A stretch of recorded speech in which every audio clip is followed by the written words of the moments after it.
Hello and welcome to this tutorial. Thanks for joining me. Today we're going to be going over our new event and announcement or resource request process at Vanguard. This will go live soon. I'm going to make sure you have some good information for how to do this. The why behind what we're doing here is to create some consistency. Oops, sorry, let me get that right. Consistency in our calendaring and also in our resource requests or announcement requests at Vanguard. CCB will be the primary tool that we use to host all of our event information. As you know, we've used a rec calendar in the past, and that was kind of our primary go-to for all events. That will be replaced by the CCB calendar moving forward. CCB will be the primary place for all event information.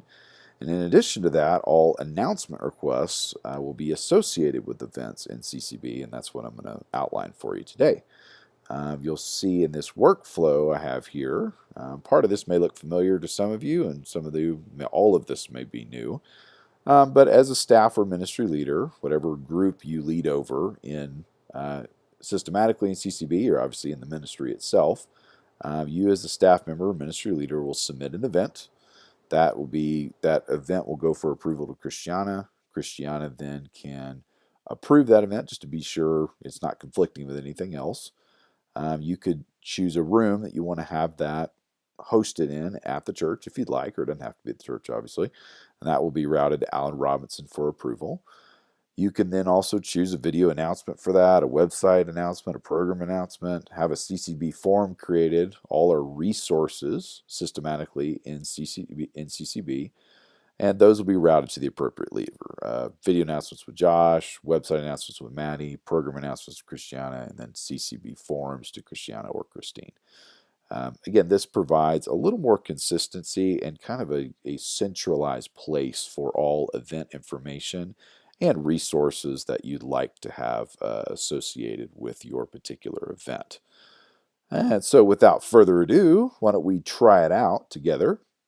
If you'll open up your web browser and go to vanguardchurch.org, you can go to My Vanguard, and in here you can log in with your credentials. Once you get in there, you'll see on the right-hand side, you've got this My Groups area. There's a Vanguard Women group that I'll give an example for in this tutorial.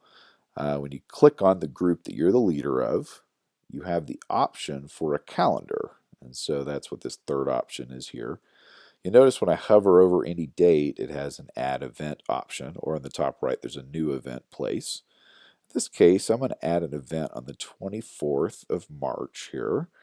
When I click this, there's an add event little option here. I click that, and it's going to ask me if I need rooms and resources or if I don't need rooms and resources. In this place, I do. I want to have a room that I'm using, and I'd also like to use a few resources with it. For example's sake, I'm going to give it a title, End Hunger in Colorado. If I can spell, there we go. Colorado Springs, rather. I was just working at Care and Share, and so this just on my mind. So we're going to help end hunger in Colorado Springs. I'm going to choose a logo to go along with it. So I've got this Care and Share Food Bank logo to go along with it. Description. You can add in whatever you like here. So you just want to add in any information that you feel is pertinent so that somebody can see this information and want to join along with you. You want to add in an organizer. So I'll add in Christine Wilson, my wife. And you'll see down here the event time and date and all that information looks to be right, 7 to 9 p.m. on the 24th. And I can hit save. And at this point, I've added in this particular event. And you'll see this little blue area says the event approval is pending at this point. So remember our process. We submitted the event. So that's the first step. Now it's been routed for approval to Christiana. And in the meantime, we can go ahead and submit the resource approvals and the room approvals. So if you'll notice here under the preview section, there's the logo I uploaded. And then under rooms and resources, I can request rooms and resources here. And for you that some of you are familiar have done this before, of course you can go in add rooms. So in this case, I'll do the multi-purpose room and drag it over. You notice here you can add in some setup notes, and then Alan has some specific requirements for you there under this this description. But here I'll just add in, hey, we need a circle of 6 chairs or something like that, just as example's sake. I'll hit done. That'll add that multi-purpose room to it. In addition to that, I can do resources. I can add in any kind of announcement I want, a program announcement, a video announcement, website announcement, or I can even have a CCB form created for me as well. So in this case, I will add a CCB form. I'd like that to be created so we can track attendance, and people could say whether they're coming or not, or RSVP, those kind of things. Quantity, you do have to have something in that field. You don't necessarily have to fill it in, but that's just a field that you have to fill out. But down below, you want to make sure to detail all of the information about that so we know how to create that form. So I'll just put some random information in there for now. Hit done.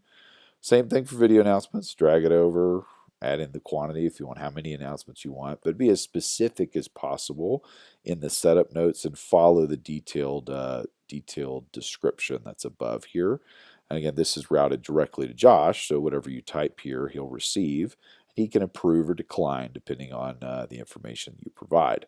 So make sure you pay attention to what he writes here and then also put in all of the information he's requesting. If he does decline it, you'll get a notification. He'll tell you why, and you can resubmit at that point if you like. So I'll add in some random information. I'll do the same thing for a website announcement, add in some random information, and finally I'll do a program announcement, add in the random information that Christiana needs there.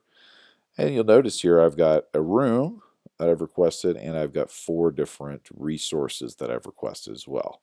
When I hit save, you'll notice in this same rooms and resources section, it'll show room pending, because that's going to Alan. Video announcement pending, that's going to Josh. Program announcement is pending. Website announcement is pending. And the CCB form request is pending. And all of this is associated with the event on the calendar itself. And so all of this you can track and kind of see its progress, and it'll send you, and CCB will send you emails when things are declined if there's any issue with that. I hope this has been helpful to you. Again, just to recap kind of the idea behind this. We're trying to create some consistency of where this information is located. So all event data, so just to break it down, the rec calendar will be retired and the CCB calendar will be the primary for all events. And you as a staff or ministry leader will add in the events to your group's calendar in CCB, whatever you're the leader of. And then any kind of resource or room request that you have, you'll route through the same event that you added in, just as I showed you in CCB. So I hope this has been helpful, and let me know if you have any questions. Thanks a lot.